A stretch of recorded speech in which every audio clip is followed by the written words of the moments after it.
All right, welcome to episode 27. We are at the beginning of the month of March, and we are sitting probably at, if not at, the highest amount of money we have had since May of 2005. So we're getting close to about a year since we've been up to this level. Along with that, merchandising will be done next episode, and then we'll see whether or not that was a horrible idea or not. I still contend that it's going to be a good idea. We'll just have to wait and see just how much money we get from that.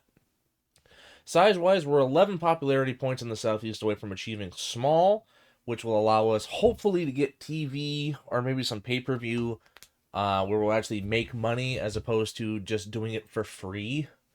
That's essentially what we're doing, because we are doing pay per views, but because of the fact it's all, how do I put it? It's all on the internet. It's on YouTube. It's free. Can't monetize that yet. We're not making anything, but we are gaining a lot of popularity. You know, if you look around, a lot of that was zero beforehand, so we're steadily creeping upwards. Aside from that, I think that might be it. Uh, I think, as was mentioned, yeah, Benoit got hired. Guerrero is still in WWE All Japan. Oh, it was a broadcasting deal. All right, I thought someone got signed. But there is a show tonight, so we'll hop in. Hey, Val Venus. We'll send Alpha home. We'll send Mark Johnson home. Send Mickey J home. You already know the drill. Same people I send home every week. Larry Sweeney. There we go. And then we're going to continue with the match. 121 fans. Yep, this is the first week where we haven't lost or come in third place in the regional battle. So we're not actually going to be losing anybody or any fans because we look weak, I guess. Locker room incidents. Seth Delay has shown up. How are you looking, Seth? You look fine. Your microphone isn't great. Your fundamentals and basics is good. You're a high flyer. Yeah, you know what? Let's negotiate. Oh, you want $70? You what? Why would I pay you that much? No. Colt Cabana Kid Cash had a small backstage class with Colt Cabana. MVP came up with an angle idea. Simon Diamond ran that. TJ Perkins got in a lot of heat. Fine his ass. Simon Diamond and Ken Anderson are getting along pretty well. Jazz and Tomko got into a heated argument. Mike Sullivan has been hanging out with Chris Sabin, and that he's starting to have an influence. John Moxley helped create a relaxed atmosphere. Lance Cade brightened it up by being himself. And that was it. All right, cool.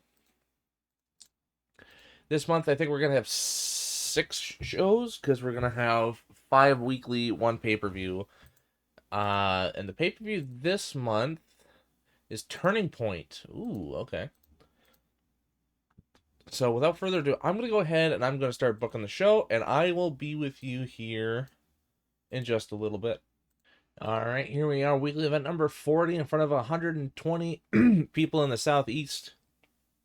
We have the Naturals taking on Colt Cabana and Shark Boy. For the first time in a long time, Colt Cabana and Shark Boy are having a tag team match, and they end up losing this match to the Naturals after about 12 3/4 of a minute. We then followed up with an MVP promo. Recently signed. He comes in and he's talking about his time. He's waited for so long to come into the business. He's waited to get an opportunity, and he's not going to let it go to waste here. He then proceeds to get rabbit clotheslined by Bobby Roode and loses that match. He's still rusty, and that showed in his performance. He only had a 15, but he did get a segment rating of 30, and he's got good promo skills, so that's always good to see. And then, we actually had a 55 on a segment. Jason Cross defeated Chris Hero in 14 and a half minutes with a shooting star leg drop. His lower back is going to be annihilated by the time he's 30. And we end the show with a 49. We take those. I'm going to try and we'll do the top guys. Actually, let's do MVP. He had the best segment of the night. give that to them. Financial report, $372, baby. No changes to the popularity, which I am fine with. That is not a flattering picture, Sean Bennett. Could be worse. Shane Helms and Canyon. Sean O'Hare. Tozawa. Is that Akira Tozawa? It just says Tozawa. Okay, well, I guess I don't know. Billy Fives, he's fully fit. He's healthy. Benoit signed with WCW. I wish they'd let you see how much money like they're signing for. Because they don't. And I would like to know. We sold $1,000 in tickets and $330 in merchandise, and that was before we got any money from sponsorship. Which actually, if we kept having shows at that point, even if you got rid of sponsorship, we'd still be making money. Not much, but we'd still be doing it. What we're going to do now is we're going to skip ahead to the next week, or to the next show. And I'm going to try to remember not to have Explosion. This is the last month we got to do with Explosion. I'm looking forward to it. But I'm going to skip ahead, and if anything happens, you'll know. If not, I'll see you at the end of the next show. Here we are at the beginning of weekly event number 41 with one of the better segments we've ever had in company history. Lance Cade and Sonny Siaki came out and had a clash on the microphone, and Lance Cade did a great job in improvising with the crowd. How these two guys are putting on that good of a promo, especially when you consider that for most of their career, promo work wasn't their specialty. It was, it's like they had the look, they had the size, they were good in the ring. They were apparently also really good on the microphone. They then go out and have a match. Lance Cade drew with Sonny Siaki that wasn't the way it was supposed to be, when they both go to the outside and they both get counted out. And the ref calls for a draw. They both get counted out. Nobody wins, but it's a good match setting up for an eventual confrontation later on. We then followed it up with a triple threat promo. AJ, Cross, and Shane. AJ and Shane are going at each other because they want to have a shot at the title. Cross is the rising star. He is breaking away, or at least for the moment, going for a singles title run. And while this happens, Styles and Shane having a promo spar, Jason Cross comes out and he starts cutting a promo on both of them, saying, you guys need, you've had your chances and you blew it. It's time you guys take a step down. They then go out and have a match, and Jason Cross wins it, pinning Michael Shane with an unpretty 56 segment rating and a 57 show rating. Sweet. We're gonna go AJ and Michael Shane. Gotta keep them happy so they don't leave. Still made $370, even with that. And we went up to 25 popularity in the Southeast. That is what I wanted to see. A&W wants more money. We'll give you half. Each of you are getting half. Thank you. Sting won the UPW world title. Okay, well he's just going around doing things. We broke 9,000. Of course that doesn't matter. We got to get to the end of the month. We still have that's the 19th. So we got one more show before we do that. I almost skipped. We have this show which needs to move. We're almost done having to do that. So I'm going to go ahead. I'm going to skip to the day of the show. And if nothing happens, I'll see you when it's over and done. So I'll be back in just a second. All right, here we are at weekly event number 42 and held in front of 120 people. We have a rare tag team match here between two non-tag team teams. Lance Cade went out, got MVP to be his tag team partner, and Sonny Siaki went out and got Mike Sullivan to be his, and they came out, had a tag team match where Sonny Siaki pinned and defeated Montel Vontavious Porter, a 44 match rating, 34 crowd rating, a 38 segment rating. MVP had the lowest in-ring performance, but he was still rusty. Following this, you had a fight between Cade and Siaki.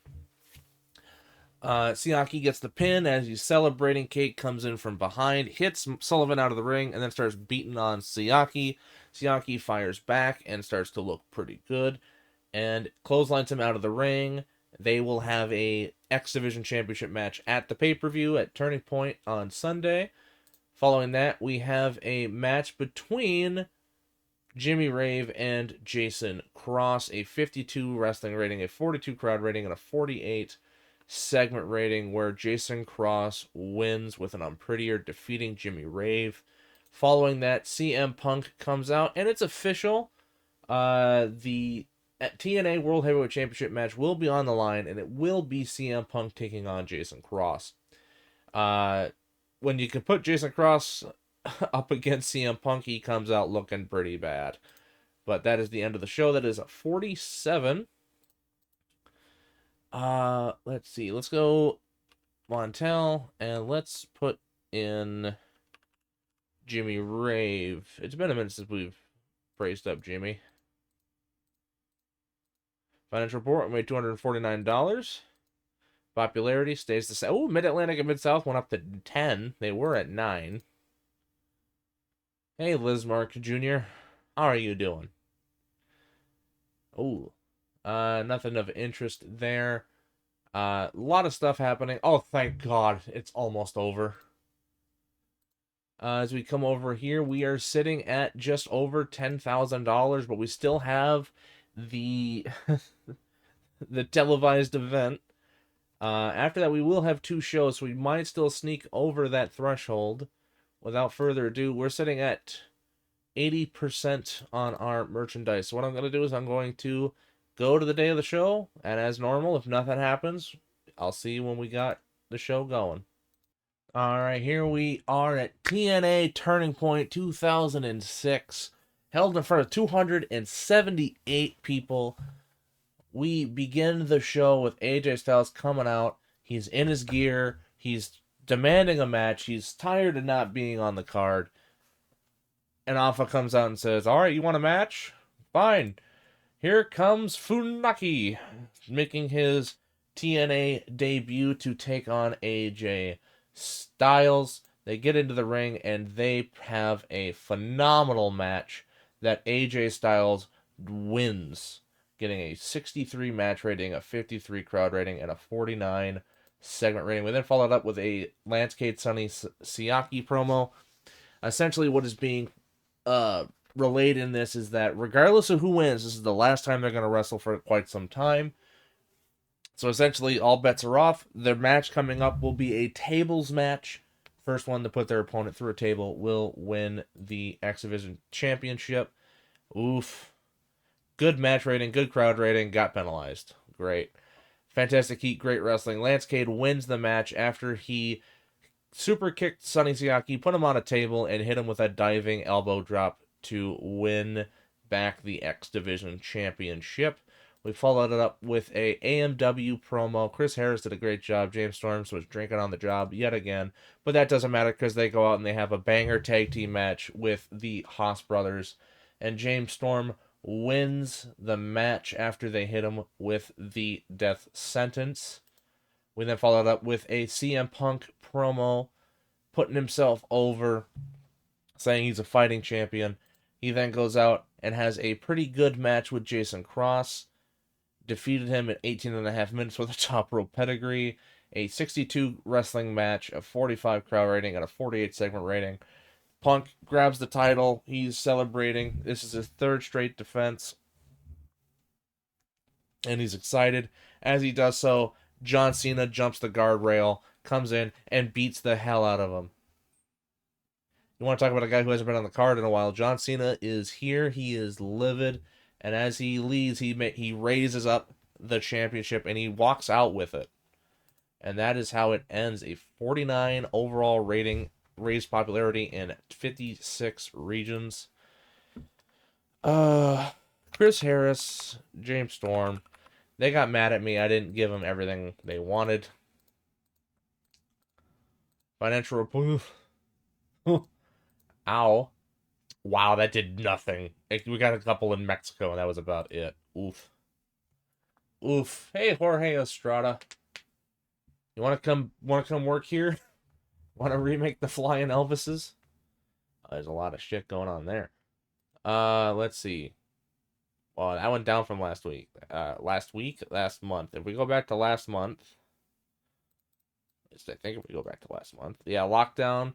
Turning point had 4,478. Lockdown had 4,553. Yikers. That did not do as well as I had hoped. Oh, we were also competing against WrestleMania, so that'll do it too. Uh, so currently on the month we are making $372, but we still have two more shows and still have 11 days of, merchandise and sponsorship. That those two bips in Mexico has raised our estimated income for sponsorship to $9,200. Another thing I noticed is that the economy is now above average and the wrestling industry is still weak, but it's coming up. So what I will do now is I'm going to move this over to Sunday.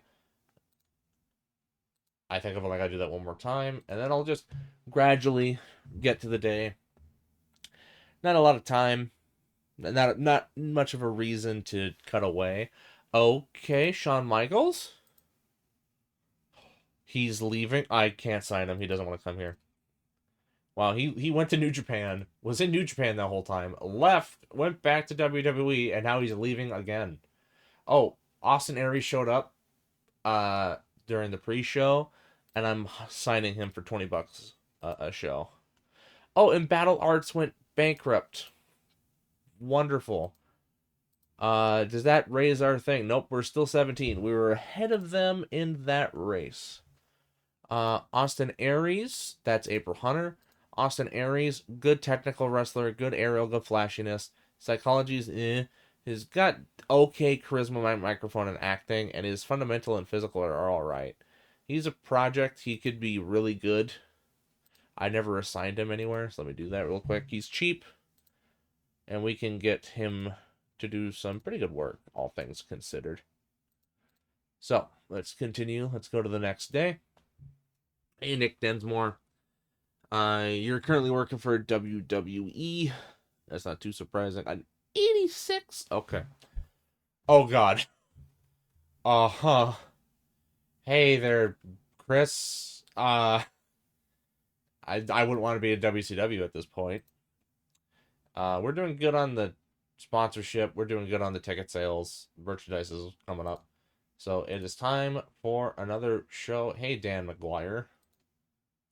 All right. Send Appa home. Where is Larry Sweeney? Send him home. Send Mark Johnson home. Send Mickey J home. And then lastly, send our good friend Ron Simmons home. Yep. We can expect 122 fans. We're not using a broadcaster. Booking team meeting, we're not doing anything about that. Locker room, Naftali? I've never heard of this guy. Yeah, I can see why I've never heard of this guy. I don't need to see any more. Cole Cabana and JC Ryder helped create a fun atmosphere. Mikey Henderson did not like that atmosphere and got mad at Colt. Simon Diamond did his thing. Oh, Walter and Sean Waltman butted heads in the backstage. So did Charlie Haas and Casey McKnight. Dick, Rick, and Simon Diamond also got mad, probably over the training. Mika Nishio and Paul London got really pissed at each other because Paul London asked what she used for her hair and she didn't want to tell him. And that was it. All right. That was a lot of bad stuff. We're still excellent. We're still excellent. I'm happy about that. I think we've worked off a lot of like the ill. Yeah, people were mad. They're not as mad anymore. There's a lot of shit going on there, man. All right, I'm gonna go ahead and book the show, and I will see you all in just a little bit. All right, and welcome to weekly event number 43 in front of 125 people, a new record for the weekly circuit shows. We have Roderick Strong and Casey McKnight taking on the Culture Club, the tag team of Jason Cross and Paul London.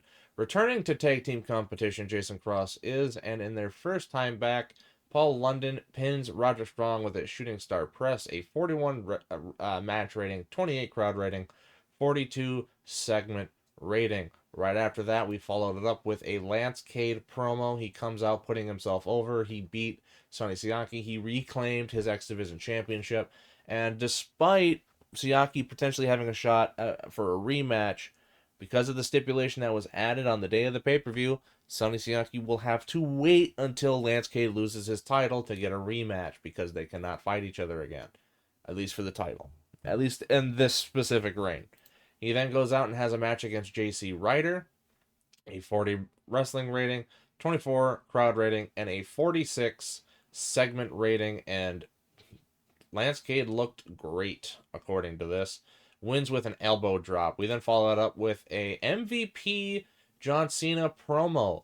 John Cena comes out rapping, as he does before, dissing CM Punk, dissing AJ Styles, the current World Heavyweight Championship scene. As he's rapping, MVP comes out, and guess what? He raps too. And they get into a rap battle, and it was halfway decent. John Cena got pissed, hit him, and they go out and they have a match. MVP is still rusty, and John Cena wins the match, a 43 second rating. That's the thing with every match we had. The segment rating was higher than the wrestling and the crowd rating. That's normally not how it goes, but we'll take it. Roderick Strong and Casey McKnight were slightly overused, but we did get a 45. We'll keep him happy, and oh god, who do I want to give it to? Ooh, we'll go Jason Cross. Just try to get them happy, I suppose. Financial report, we made $347. Popularity stayed the same. Hey, Dan Wilson. They got a really pixelated photo of you. Kevin Steen on the rise. That's a photo. uh, someone want to explain why that was the photo they used? I mean, uh, I'm gonna sign him because he's not working anywhere. It's the same thing I did with the Japanese ladies. I'm going to sign him and never use him. I'm just hoping that because we're the only person that signs him, he'll eventually move down here. Or at least move somewhere that I can use him. Oh, thank God it's almost over. We're almost there. So I'm going to go ahead. I'm going to skip ahead to the next show. We might do it. We only need $1,400. And we've still got one more show and 8 more days of sponsorship money. And if we match what we did last month, sponsorship wise, we'll do it. We'll do it too. So I'm gonna go ahead. I'm gonna stop here, and I'm going to pick up when the show is booked, or if something really weird happens. So I'll see you here in just a little bit.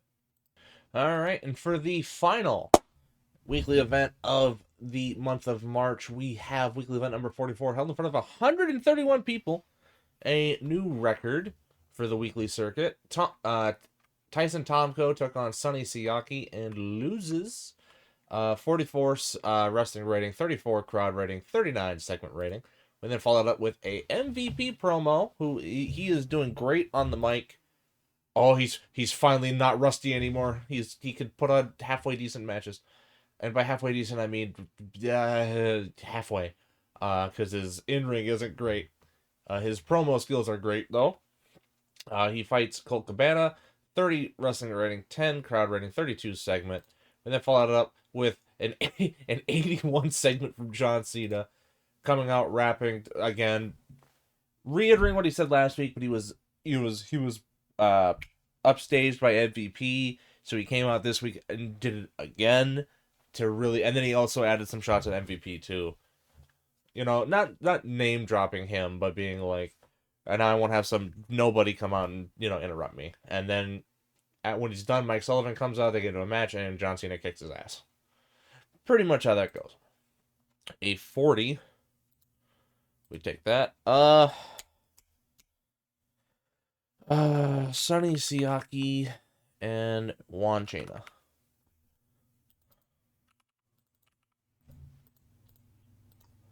Whoo! $500. We take that.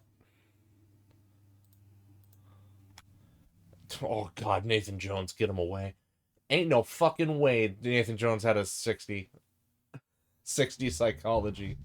Oh, thank God it's over. Thank God. I'm canceling it. Oh, it's already canceled. Whoo! That could have been way worse. Uh, Someone just signed a one I deal with IWA. Fatu left BJW. That was about it. And actually, I'm gonna go ahead and skip to the end of the month since we're here because I think we'll have finally done it. Mercedes Martinez does not have great stats. She is 5'7" though. Adam Pierce. He is currently working for UPW and OVW. I don't think he's set in this region. There we are. We are in the month of April. We we still finished third. Uh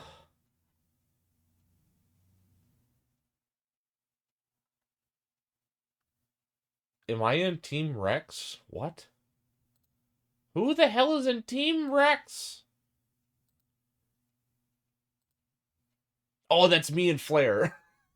Okay, so me and Flair had a match. Uh cool. I wasn't prepared for that. Why are we called Team Rex? That sounds like a shitty name. I digress.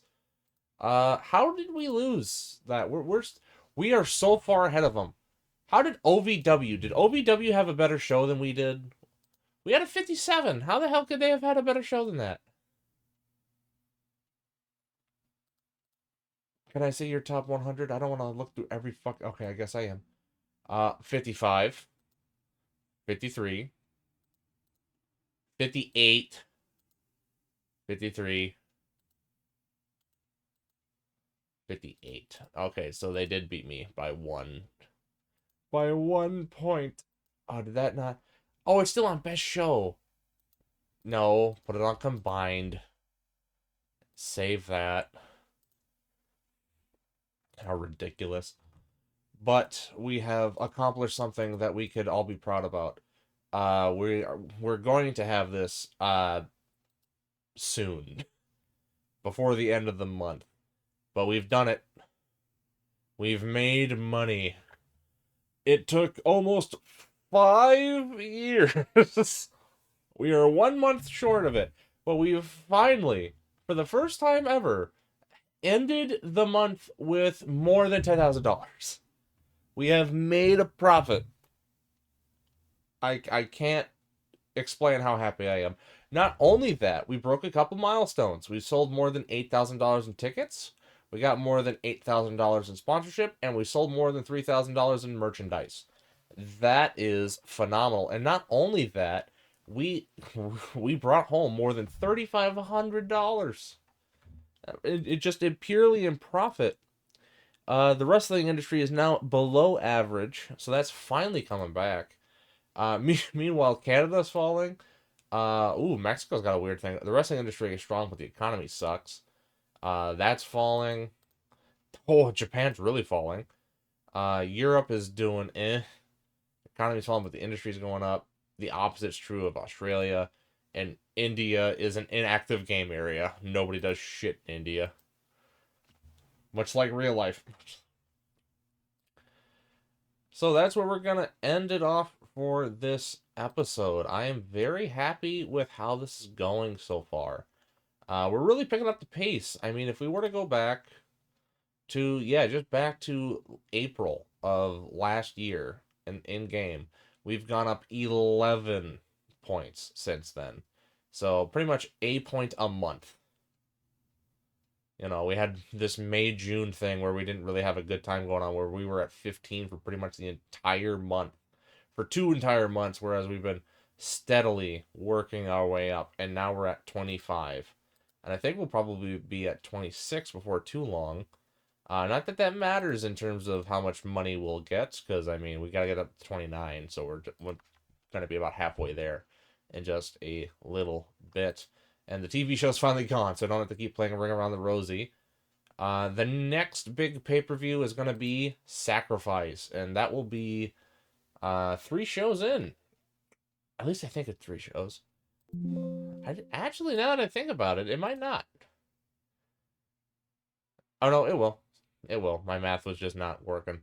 So we'll have 3 shows, and then we'll have Sacrifice. Although on Sacrifice, we will be missing CM Punk on that specific day.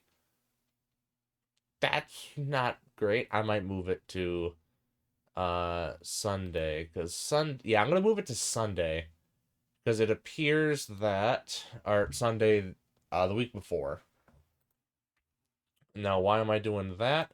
Well, because CM Punk wasn't gonna be available on the 23rd, so we moved that up, so we'll have 2 more weeks before the Sacrifice. We'll have Sacrifice, and then we'll have 2 more weeks after that. So that's going to be the plan for next time. I hope you all enjoyed, and I hope to see you again next time.